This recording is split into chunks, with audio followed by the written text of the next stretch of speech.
های خوشگلم، میخوایم با هم دیگه فعالیت صفحه 17 کتاب علوم انجام بدیم.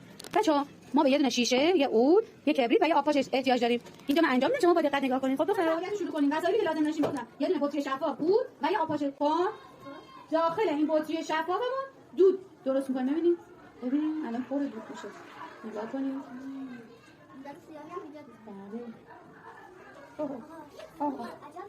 دیدی؟ چی میشه؟ پر از دود میشه، دود و آلودگی.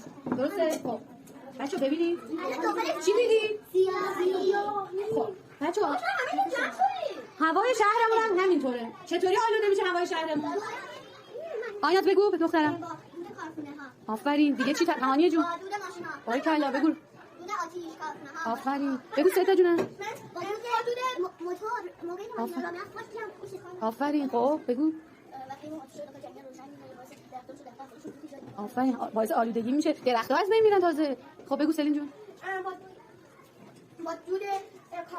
آفرین. خب بچه‌ها این بطری هم همینطوره. ببین میخواد بگه هوای شهرمون اینجوری آلوده میشه. حالا نگاه کن بچه‌ها چه اتفاقی میفته. خب بچه‌ها ببینید الان من با این آبپاش روی این دودا میپاشم. ببین چی شد؟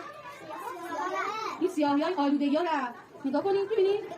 بچه‌ها آب بارون هم همینه. وقتی بارون میاد آلودگی‌ها رو از بین میبره. درسته؟ وقتی هوای شهرمون آلوده میشه، وقتی که زمانی که بارون میاد آلودگی‌ها رو از بین میبره. نگاه کنید بچه‌ها. بچه‌های عزیزم بعد از مشاهده این فعالیت چه نتیجه‌ای گرفتیم؟ کی میتونه بگه؟